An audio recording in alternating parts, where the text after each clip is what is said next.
Hora de conversar com Carlos Andreasa. Governadores de direita anunciam a criação do Consórcio da Paz.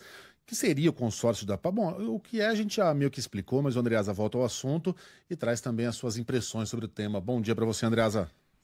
Bom dia, meus amores, Luiz Megali, Carla, Sheila, meus amores todos que nos escutam. Vocês já explicaram a ideia desse consórcio. É a ideia da integração, é a ideia de compartilhar informações. Eu não vou gastar nenhum segundo, já gastei, da coluna com esse assunto, porque se eu apostasse, e se eu tivesse dinheiro para apostar, eu casaria tudo que não vai dar em nada, como das outras todas as vezes em que isso aconteceu.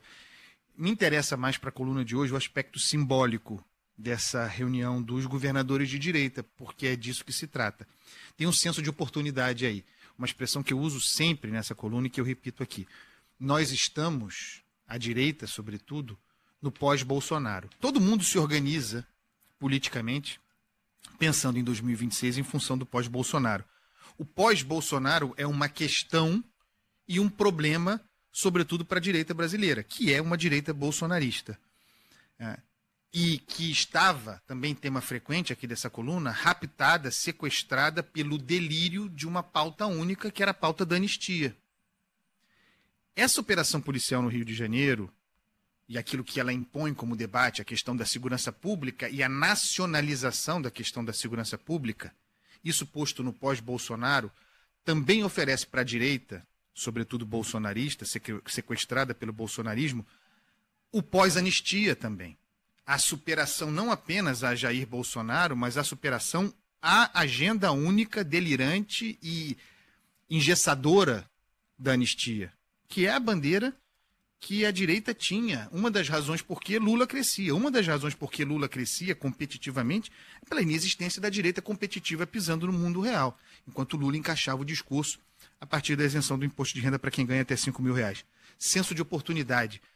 Esses governadores perceberam ou sentiram, a partir da operação policial no Rio de Janeiro, com algum senso de urgência, de repente, perceberam que surge uma oportunidade para que se reencaixem, depois de um período acuados, sem bandeira, sem agenda, para que se reencaixem no debate público, com algo que eu também não saberei explicar porquê, talvez mais por renúncia da esquerda ao tema, um assunto, segurança pública, que ficou historicamente associado à direita brasileira e que foi surfado pelo bolsonarismo, também não sei explicar porquê. Por que a questão da segurança pública ficou associada à direita bolsonarista. Mas o fato é que a bola voltou a quicar a partir dessa operação para a constituição de um discurso, de uma bandeira, nesse pós-Bolsonaro, oferecendo o pós-anistia. É em função disso que os governadores vêm ao Rio de Janeiro se reunir com Cláudio Castro. Todos eles em busca de aparecer, boa parte deles com pretensões eleitorais, alguns dos quais com pretensões eleitorais à presidência em 2026. O que eventualmente, eu não quero desfazer das polícias dos outros estados não, mas o que a polícia do Paraná, de Santa Catarina, o que a polícia de Goiás, com todo respeito, pode fazer no Rio de Janeiro, numa ideia de colaboração, ainda que de inteligência? Com todo respeito, não tem experiência nenhuma, não tem a menor ideia do que seja o Rio de Janeiro. Vão fazer incursão em favela ou vão ficar com uma força nacional? A Força Nacional, parada em posto de gasolina, assistindo à operação policial para valer das forças estaduais. Todo mundo querendo surfar a onda, todo mundo querendo aparecer em algum sentido, porque surgiu uma oportunidade de ter um discurso que é difícil para a esquerda. Tem até uma entrevista recente do Edinho Silva, Folha de São Paulo, presidente do PT, dizendo a esquerda precisa superar, ele chama de progressista, centro-esquerda, esquerda, precisa superar a sua dificuldade em lidar com segurança pública do ponto de vista concreto. E o ponto de vista concreto é a atividade policial.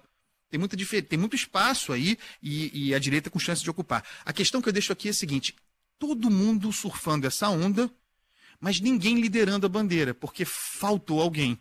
E eu tenho muita dificuldade de entender, embora tenha algumas explicações para isso, a ausência de Tarcísio de Freitas. Participação virtual em reuniões e silêncio. Pouquíssima manifestação a respeito, se não em rede social. Por quê?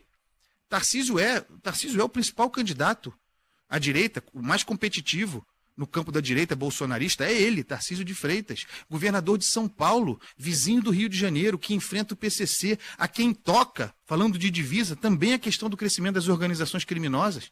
A bola quicando, ou quicaria, para que ele assumisse essa bandeira e liderasse esse debate. Eu estou falando aqui do ponto de vista do diálogo, do discurso, do texto, da narrativa, chame como quiser, da política eleitoral. E, no entanto, não veio o governador. Desapareceu o governador. Uma das hipóteses, para mim, muito clara, é que ele tem teto de vidro também. É que a exposição da matéria segurança pública não é boa para Tarcísio de Freitas. O PCC cresceu sob sua gestão no governo de São Paulo. Há muitas arestas, há casos gravíssimos ocorridos em São Paulo. A percepção, nunca imaginei isso, mas as pessoas, eu vou do Rio a São Paulo, os meus amigos dizem, cuidado nas ruas em São Paulo, não tire o celular do seu bolso. Aumentou a percepção de insegurança em São Paulo também, e a percepção é decisiva, isso acontecendo sob a gestão Tarcísio. Então, uma das razões por que não botou a cara e não está explorando e segurando essa bandeira é porque tem teto de vidro, mas é uma questão importante a ser refletida, o desaparecimento de Tarcísio de Freitas nesse momento em que a direita teria, em tese, um discurso para explorar, meus amores.